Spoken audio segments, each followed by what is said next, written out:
and I love to give and take, and I love to see the bros hitting milestones. Gon' get your shine on, brighter than an iPhone screen. Anybody tryna take a piece of pie home, try some, shape a stick or drop them like a pine cone. Conversations about the goals and the gold that I'm sitting on. All I hear is low ballin' digits if I listen to them. No need to counter if it's disrespect. Swam with sharks on how to bite my way out fishing nets. Yeah, I see the light at the end of the juice, got me swinging for the fans. Always looking life through a different lens. Sevens every time I put that lever. I love when the good news coming in on a day-to-day. Already know what's happening, I don't gotta shake the hay. Big moves, big stepper in the right direction. The trip continues, every W's a psychedelic. Journey over accolades, divvy up the accolades and tell them boys to have a day. Give and take, and I love to give. Give and take, and I love to.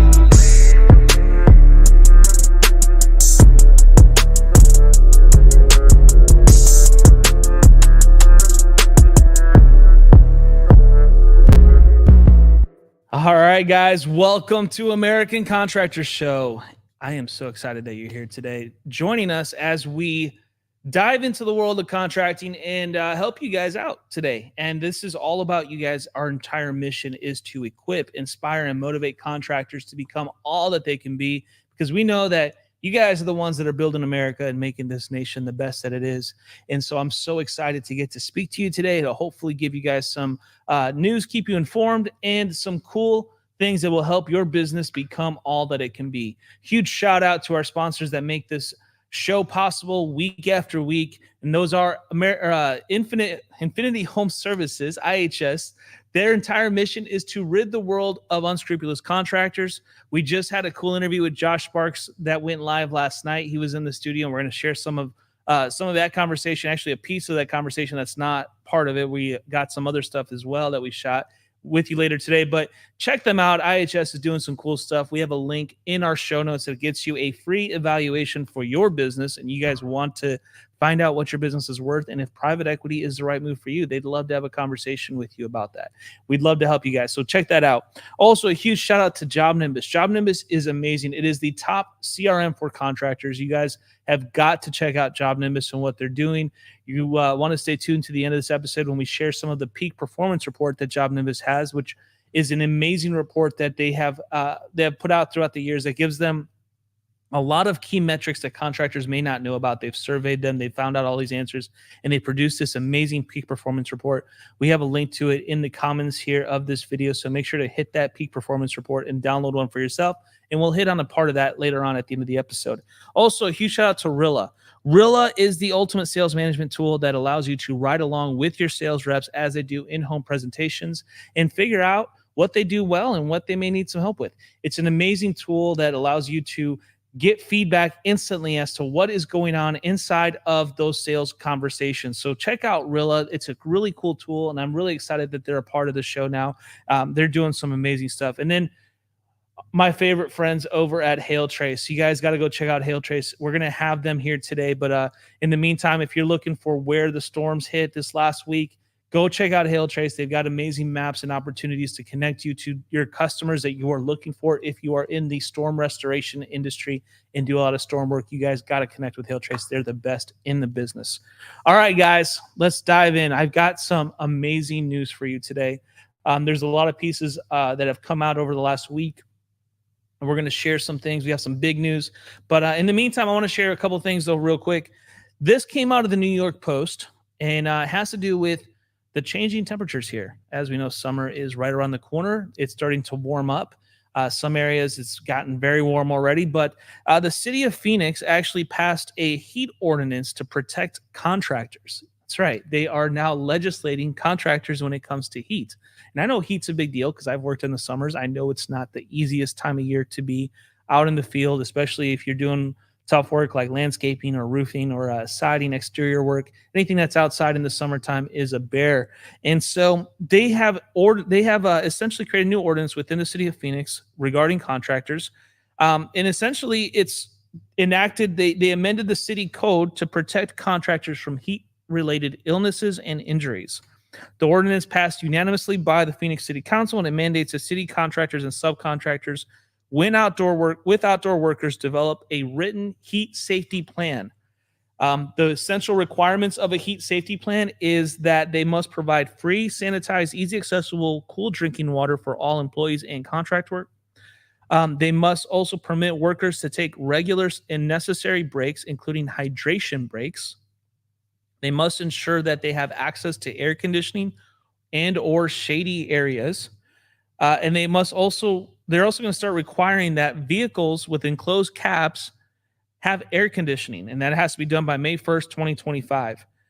They're also going to be implementing effective acclimatization practices, and they must require that contractors and subcontractors provide training that is accessible and easy to understand for all employees and contract workers.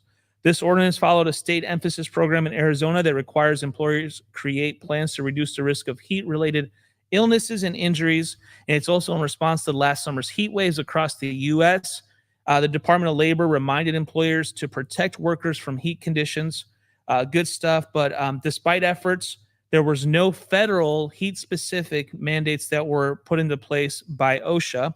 But at the same time, experts are suggesting that people in HR and employers make sure that they put together some sort of heat plan for their employees to make sure that it does reduce heat-related illnesses and injuries. Heat's a big deal, and it's nice to see that there's people taking a concern with the employees' safety and the workers' safety to make sure that things remain cool. So, yeah, get that. Things remain cool. So, all right. In other news, this one came out of Florida. All right. Of course, whenever you hear the term Florida, man, you know this one's going to be good. But this one's a little interesting. Not necessarily a great story, but came out of Florida, and it has to do with a contractor.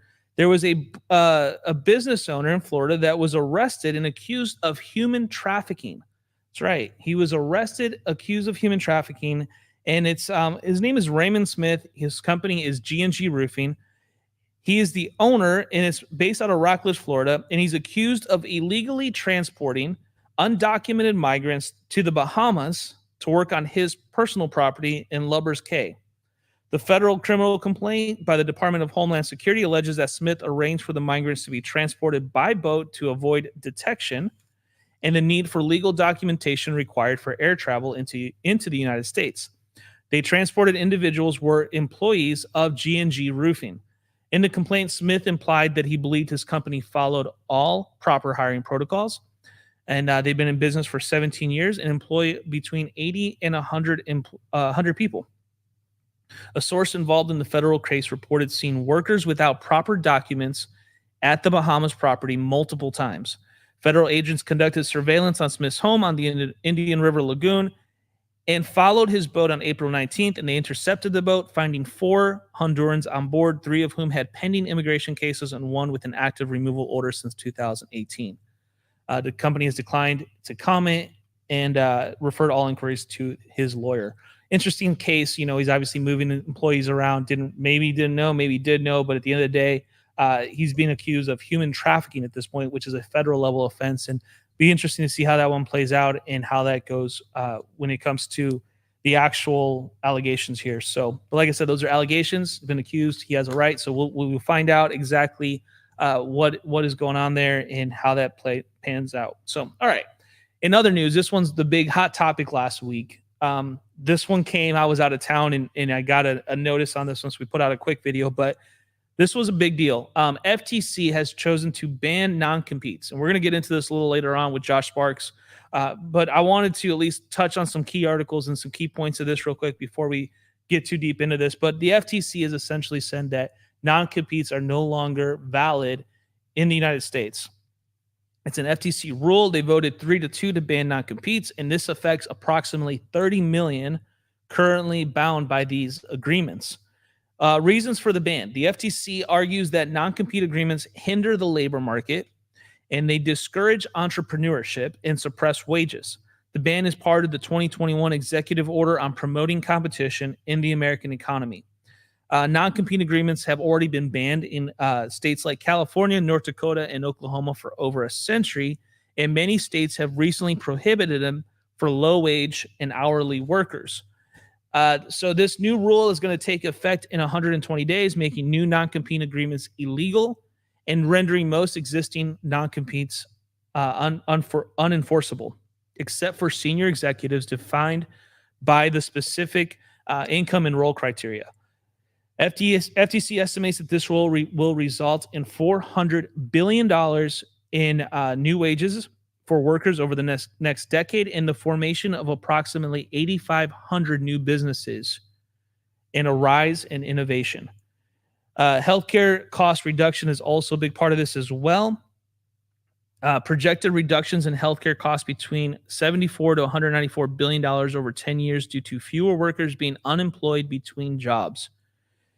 Business groups are opposing this heavily, and some FTC commissioners argue that the FTC is actually overstepping its authority and harming competitiveness. The U.S. Chamber of Commerce plans to challenge the rule in court, citing a potential breach of what is called the Major Questions Doctrine, which requires congressional support for significant regulatory changes.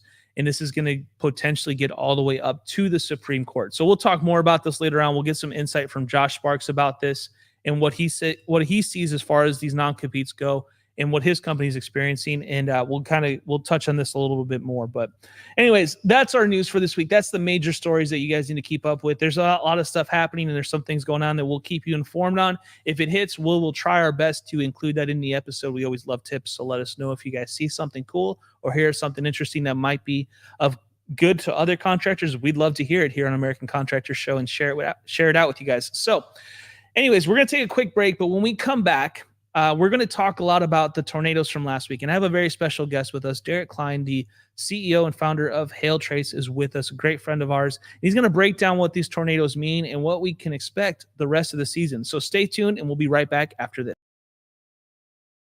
As a sales leader, you know the importance of every customer interaction. So let me introduce you to Rilla, a powerful tool designed to enhance your team's in-home sales presentations. Rilla records and analyzes your team's interactions, providing detailed feedback that helps pinpoint strengths and identify areas for improvement. It's like having an expert sales coach available 24/7, ensuring your team performs at their best. With Rilla, watch your sales numbers soar as your team closes more deals efficiently. Don't wait to upgrade your sales strategy.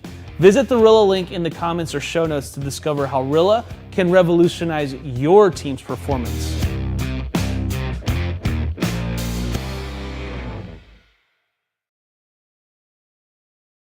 Hey there, guys. Let's take a second to shine a spotlight on an incredible opportunity for all you hardworking contractors. We're thrilled to have Infinity Home Services on board this season. If you have yet to hear about Infinity, you gotta pay attention to this. Infinity Home Services is not just any roofing contractor. It's a powerhouse backed by private equity, and they're revolutionizing the way we think about roofing services. But here's the best part. They're looking to partner with ambitious contractors that are ready to take their business to the next level. So imagine having the support, the resources, and the expertise of a leading industry player on your side. And because they're all about adding value, Infinity Home Services offers a free, no strings attached evaluation of your business. Click the link in the comments or the show notes and you could be on your way to unlocking incredible growth opportunities. Don't let this chance slip by. Sign up today for your free evaluation.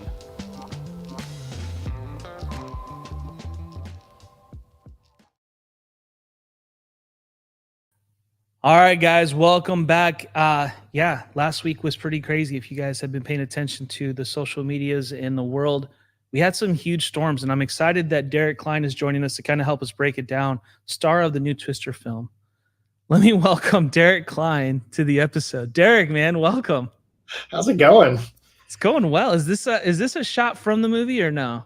No, it's not from the movie, but it's it's pretty cool. This is a real live shot, so this is not movie. That's a real one. I'm sure you guys had a blast last week, though. It was a busy week last week. There were, especially the last several years. It seems like we call it Dixie Alley has been the location of all the tornadoes, right? So Mississippi, Alabama, Georgia's had quite a few. This was the first time in probably 5 years, 5, 6, maybe even more than that the plains came alive with tornadoes. So we had Nebraska, Iowa, Kansas, Oklahoma, parts of North Texas. The typical tornado alley went and did its thing for the first time. It was a multi-day tornado outbreak. So it was pretty wild. And I was watching videos and reading posts from people online, and it looked like it was just an insane few days of tornadoes. Mm-hmm. Yeah, there were, the first day started out with tornadoes in Nebraska and Iowa. We multiple at minimum EF3, which we consider violent tornadoes. I don't know if all the surveys have come in. I know there were a couple that, in our estimation, based off of what we saw on radar, that we thought were probably moving up on that EF4 range. So almost the top end up in Nebraska, and then the same thing happened in Oklahoma on day 2. I know one in Oklahoma has already been rated an EF4 down in southern Oklahoma across I-35. I know it hit the Dollar General plant that's down there. Wow. I actually saw one of the crazier videos that I saw was someone. So they're driving up I-35, I assume northbound, and you can, I don't know if they were a storm chaser or just a random person. I assume a storm chaser with how close they were to the tornado. But you see lightning and you see the tornado crossing the highway. And then, you said the movie Twister, but this just like something you would see in Twister, at an 18-wheeler just boom, crashes out of the sky right on the interstate right next to him. And you're like, what the heck? I was like, that has to be drove off into the road, right? Off the road? Yeah. Is that what he did? Yeah, I saw that. Yeah, it's one of the crazy. I've never seen anything like that before. I mean, for a tornado to take an 18-wheeler and get it that high, to where it just kind of falls out of the sky like that, because the winds weren't strong enough where they were, obviously, to pick them up or to blow them. So it basically got taken and thrown, and that was just the falling point, which is that's crazy. Pretty crazy to see some of that. I know, we've seen stories already of the Holdenville, Oklahoma tornado. They found photos of people that their homes were hit in Owasso, which is north of Tulsa. That's probably like a 80 or 90 mile track. So photos making it 90 miles. So there's reasons why that happens, but some crazy stuff. There have been some fatalities, unfortunately, which is the sad part. But here at Hail Trace, we're proud to say that we do our part to help in the recovery effort, not only with contractors, but so all of the tornado paths, all the tornadoes that happen, we live feed them via API into FEMA's database. And FEMA then knows exactly where to go respond, so they can respond as quick as possible. So, when FEMA shows up in Elkhorn, Nebraska, or Sulphur, Oklahoma, or Holdenville, or whatever tornado you're looking at, they find that, like, we give them our estimated intensity and then the exact path of the tornado, and that's how they know where to go respond and where to put resources at. That's wild to think of how involved Hail Trace is now to that level with the government, with all the different agencies about it. I mean, you guys employ quite a few meteorologists, right? Yeah, I want to say 13 is where we're at with meteorologists. We're getting ready to hire our 40th employee now. So, the company's growing, and it's doing things, but it goes back to the passion that our team has with weather. Like we just love weather. So we come in and they have to, if I'm being honest, if you saw some of the hours that they have to put in right during this time of year, I mean, it's absurd, right? Like, I mean, a lot of these tornadoes have been happening at 1, 2, 3 in the morning. Somebody's got to be up. Which is probably the worst time for a tornado to happen.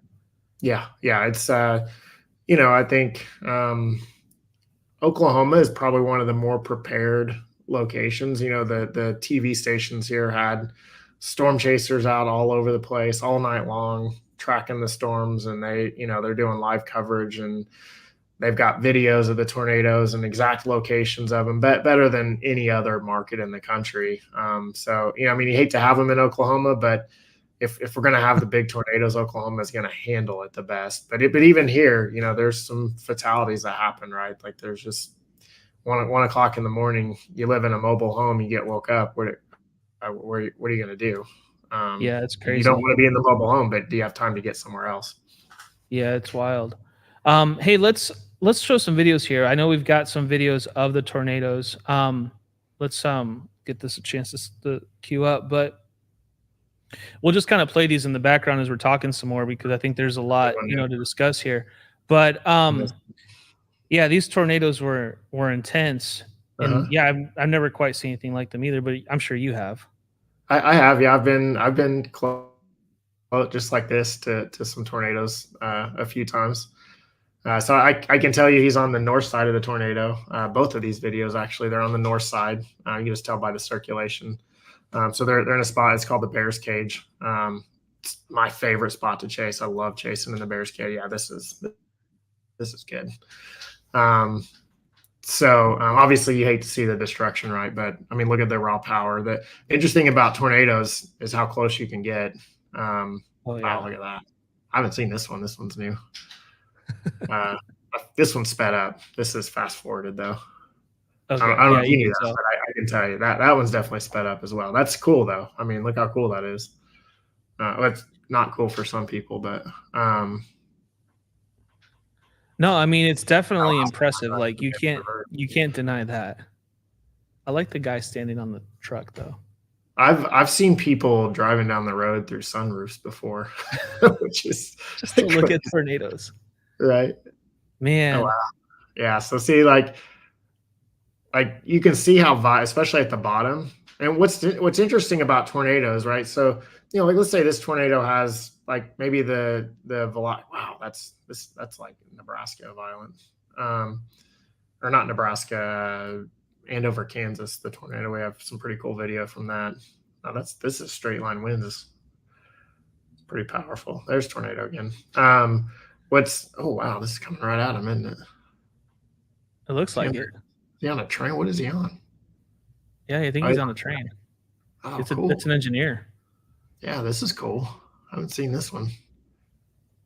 Now I'm curious what's going to happen here. I don't think it's a strong tornado, but I don't think it's going to flip the train. We'll see. Can it flip it? I mean, I've seen them flip trains before. But an engine's got to wait. Oh, how cool is that? What'd you get down for, man? Oh, okay. I'll give it to him. Yeah, but it won't flip a train. They're too heavy, which is great. So what's interesting though, so like you see a tornado, right? And they say the winds were 140 miles an hour, and then you go look at a hurricane that had 140 mile an hour winds, and the damage is different, right? Like not damage in a 140 mile an hour hurricane is pretty intense, but it's still not what a 140 mile per hour tornado is. And if you look at a couple of things that are different, so the first thing, so like if you watch this tornado, the air is going up. So it's not only just it's not just horizontal, it's also vertical. So everything is lifting. It's sucking things up. Yeah. Yeah, so it's suction. And so that change, like we build things to take a horizontal wind, not a vertical. So think about, your roof, right? And gets under the like your roof wasn't designed to have something pull up on it. Right. Your garage door, your windows, all that, they weren't designed. They were designed to take a wind like this, not like this. So that's a big difference. And we could probably have an engineer or even a contractor come on and talk about where that weakness comes from. That's not my specialty necessarily, but the other thing too is the violent nature and how quick the wind speed changes. So you can be 300 or 400 yards from a pretty strong tornado, and your winds are only 30 or 40 miles an hour. But as soon as the tornado gets there, it goes from 30 or 40 to 150 instantly. And in a hurricane, it's more of a gradual increase. And then, but the difference in a hurricane is you can see the real upward motion in that video right there in a tornado. But that's what really, really makes these just completely different. Thankfully, they're small, so they don't hit a lot of people. Typically, even a mile-wide tornado is small compared to, a hurricane. But a hurricane just lasts so long, though, that's where it really the lasting effects is what really hits it. So, yeah. Derek, I got some questions here. Okay. Let me throw one up here real quick. Jen Vicky asked, how do these April tornadoes compare to historical trends in terms of frequency and intensity? So I know, I think Oklahoma's setting some records with the number of tornadoes. Um, so that's pretty interesting considering Oklahoma's history. I mean, we've had a lot of tornadoes. I know we had 22 the other day. I think the record that we set was the number of tornado warnings issued in a single day. I think we set the all-time record for that. Not the number of tornadoes, but the actual warnings, which so tells you how active the day was. Um, the all-time record, like we're actually what was that? So team of meteorologists we're always talking weather. So we were just talking about kind of statistically. So John Choquette, our lead meteorologist, kind of talking about some of the numbers. So at least 280 confirmed tornadoes in 2024 is now the second most active April on record for tornadoes. Wow. So it's a really active April, but it is not anywhere close to 2011, which is the record. Okay. So the top five looks like it's 2011. 770 tornadoes in 2011. Wow. In April. April. So what is this year? 280. So 500 away. You'd have to triple this year's tornadoes. Were these more intensive than the ones in 2011? No, they were F5s. There were three F5s. 2011 is the deadliest tornado year in US. So the big one that everybody knows is the super outbreak, April 28th. There were 292 tornadoes in one day, 3 EF5 tornadoes that day, several EF4 tornadoes that day. I think 350 people were killed that day. So we had two or three the other day. It's just an absurd. That was Joplin, right? Is that the year Joplin? No, that was Joplin was 2011, but that was May of 2011. Okay. So I mean, it just keeps going into what 2011 did. So you had Joplin in 2011. That was also a big day. But the super outbreak was Tuscaloosa. Was the one that, you see the video from Tuscaloosa, and Birmingham was hit, and several other towns in Mississippi, Alabama, Tennessee, Georgia all had. It's kind of where that super outbreak was really impactful on. So if that April was that intensive and it turned into that May, which we knew was really intensive too, is this just a sign of things to come then? Should we be preparing for more tornadoes this next month?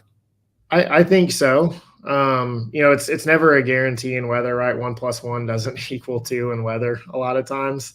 I can't say we've already looked. I mean, we're in range of several, long range forecast models. And it's a pretty active pattern that we're in right now. So the jet stream is pretty amplified. There's a lot of troughs that are kicking out. It looks like they're going to continue for at least the next couple of weeks. So, with that being said, it looks like the first 2 weeks of May look pretty active. So it's tough to say will that continue for the rest of May. But our forecast that we put out at the beginning of the year, though, was for this. This was kind of what we thought would happen. In fact, it's almost been dead on with the location. So we even said, the Southeast would be average to potentially even below average, which is, you do take account history, and history has said the Southeast has been the mark for the last several years. And so we forecasted that it would be the plains. And actually we said the most active region in the country would be eastern Nebraska, Iowa, northern Illinois, which has been just absurd this year. And finally, a little further south, the last couple of weeks has gotten into play down into Texas and Oklahoma.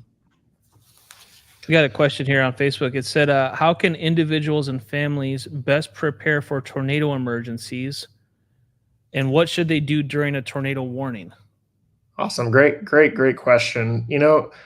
So the first thing that I can tell you, the best thing that you can do is a day that tornadoes are forecasted, and it doesn't have to be a big day, right? If there's a chance of tornadoes, you should have a plan just in case. Now, having a plan doesn't mean cancel everything, sit at home and watch TV and wait to see if there's going to be a tornado coming.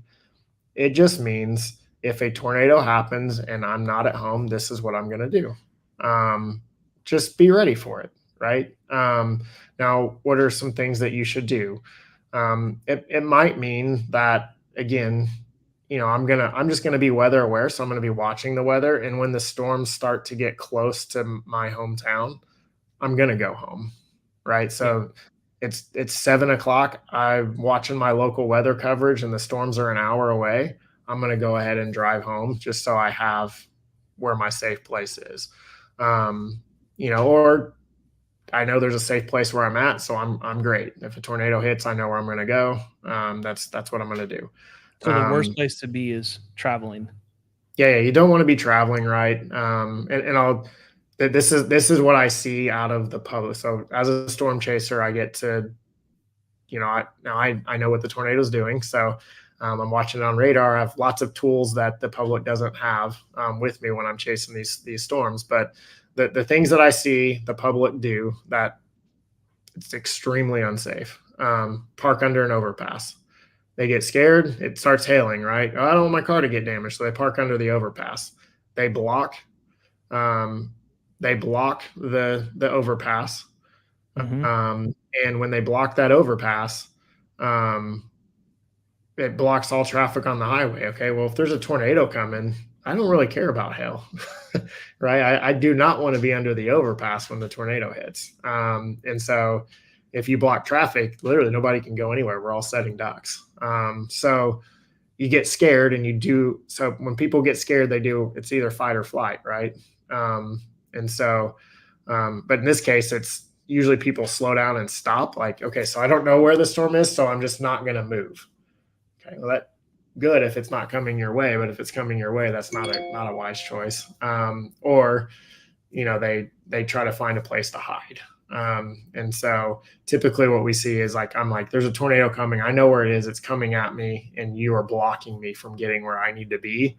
But you're also putting yourself in danger at the same time. So you just don't want to be on the road because it's just tough to know where to go. But, at home, if you don't have a storm shelter, center part of your house, no windows. So you don't want any windows. You need to be on the bottom floor.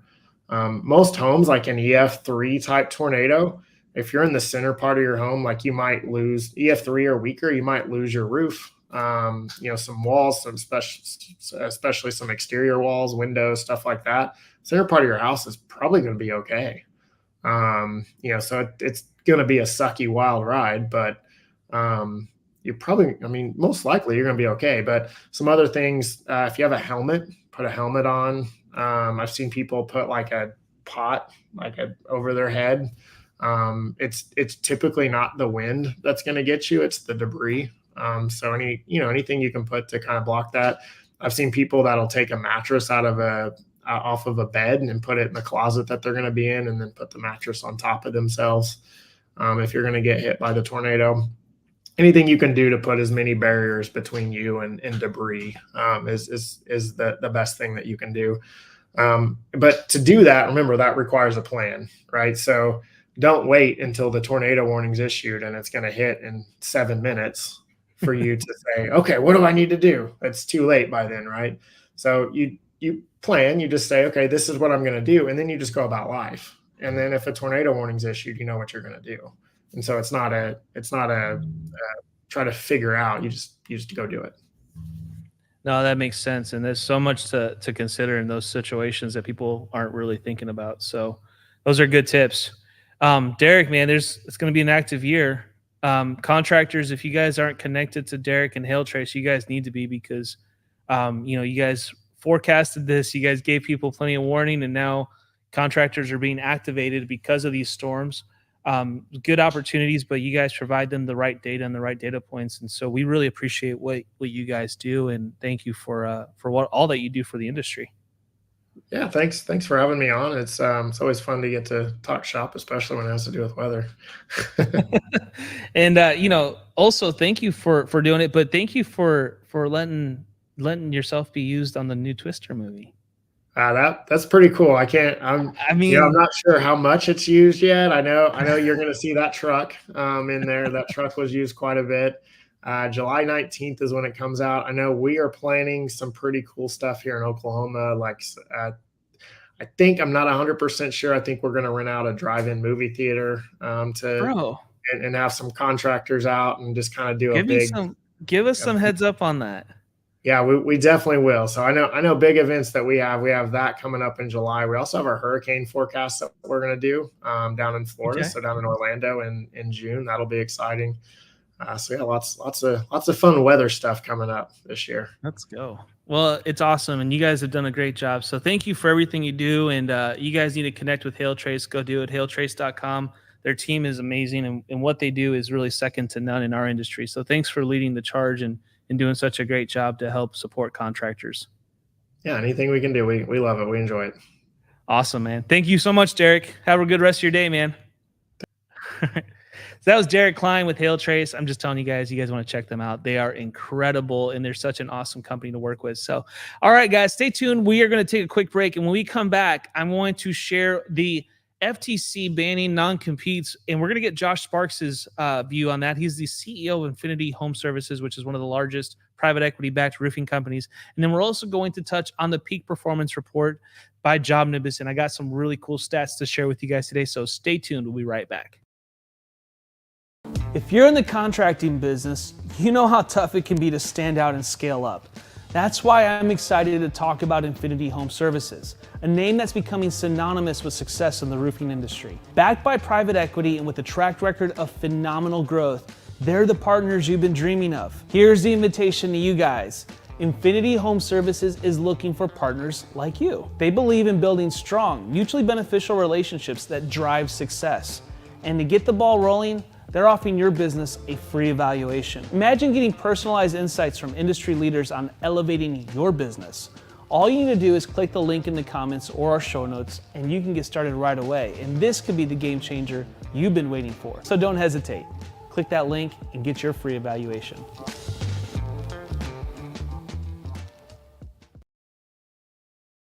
Hey, wanna ace every sales appointment? Then you gotta meet Rilla, your new secret weapon. This innovative technology captures your in-home sales presentations and then analyzes the audio to give you personalized feedback. It's like having a coach with you at every step, helping you refine your approach, boost your confidence, and close more deals. Whether you're looking to sharpen your pitch or handle objections more effectively, Rilla provides the insights you need to grow and succeed. Elevate your sales game with Rilla. Visit the Rilla link in our comments or show notes and start transforming your sales approach today.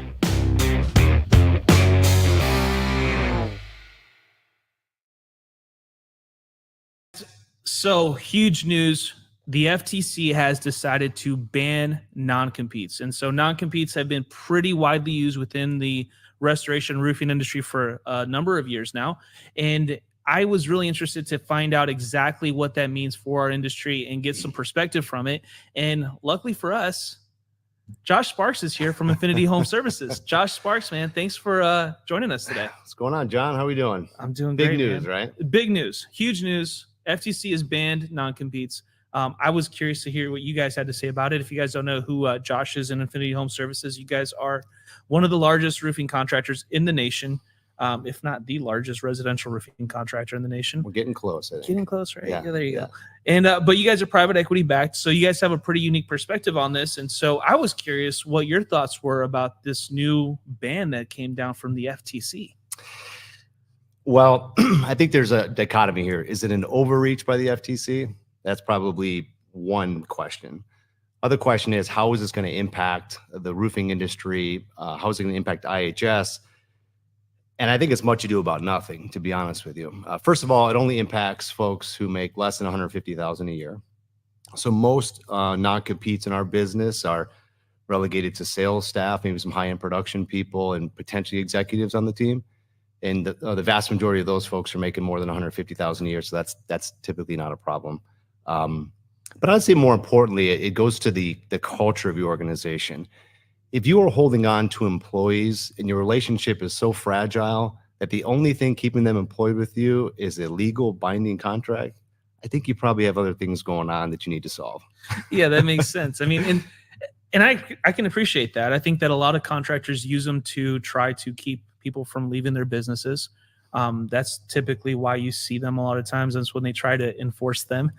Someone leaves, starts their own company, or leaves to a competitor, and they're like, oh, we got to go after them because they had a non-compete. And that's usually the case of what happens within our industry. But so I can see, whereas if you have good culture and you have a good business and you are doing things the right way, people aren't just going to leave. That's the reality, right? Yeah, exactly. So we create a framework in our brands that we call the triad.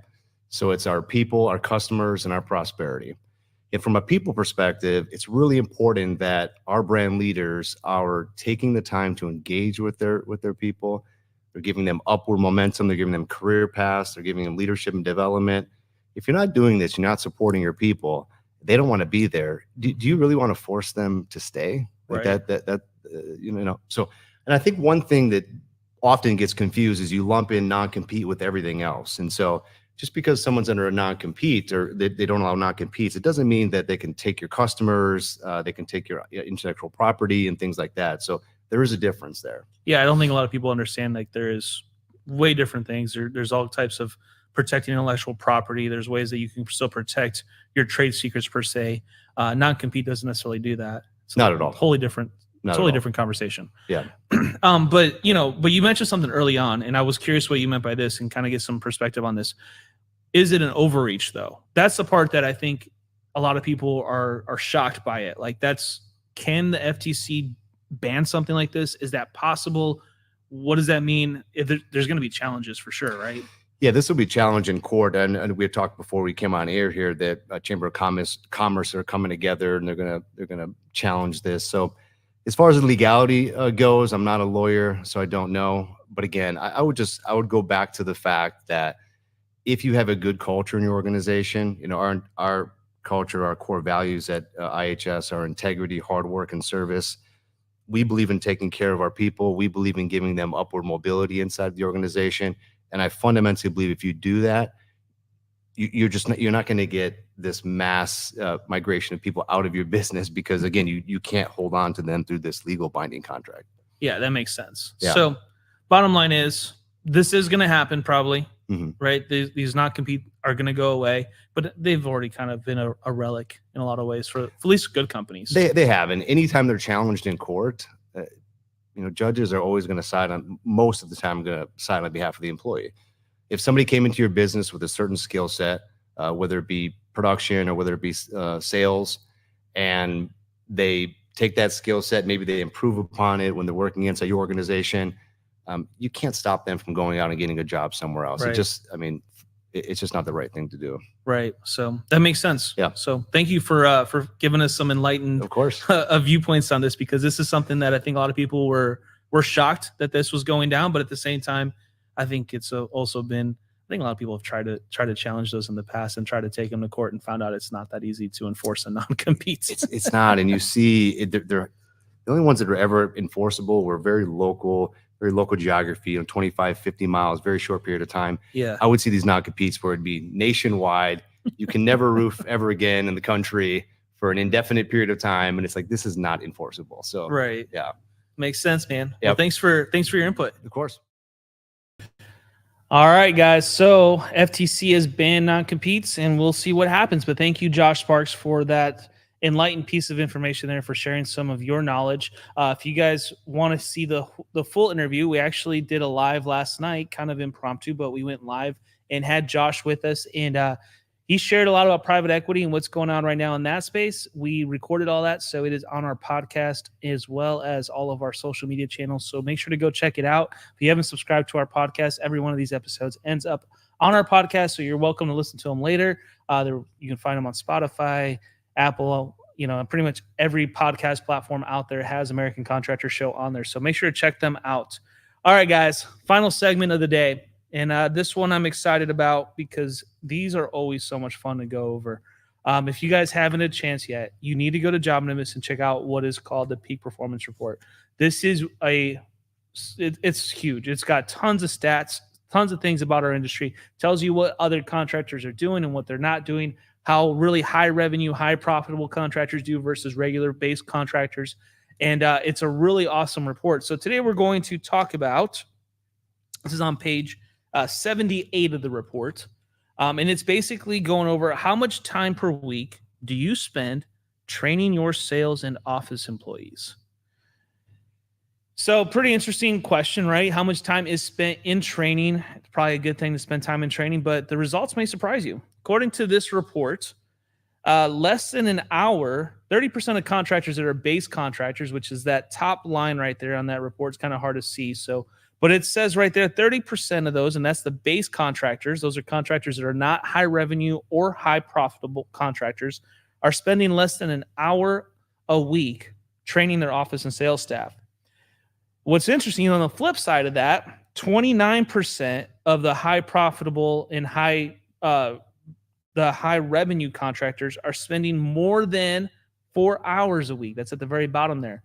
Versus base contractors, only 20% of them are spending more than 4 hours a week training their employees. So basically, the bottom line is high profitability and high revenue companies generally spend more time training their sales and office employees. Figures, huh? If you want to be high profitability, you want to be high revenue, you probably need to invest more in training and more in helping your employees become all that they can be, since they are the ones that are making your company a reality. So if you're not spending time on training, this is a great report to look at that. It says how to nail it. While training has its place in the work week, but don't let it take over your employees' schedules to the point that there isn't time to get projects done. I love this report. If you haven't had a chance to go grab it, we put a link for it inside of our comments. Grab one of these reports, go through it, figure out little things that you can add to your business or maybe take away from your business that you didn't know about. But there's all kinds of stuff in there, from sales, marketing, cash flow, your customer experience, things like training like this, how to hire people, what other companies are doing, the trends among the industry. This report has it all, and we try to bring you a piece of this every week. But I encourage you guys to go check out the Job Nimbus Peak Performance Report. This is like one of my favorite pieces of information in our industry because no one else has ever done it. So go check that out. It's freaking awesome.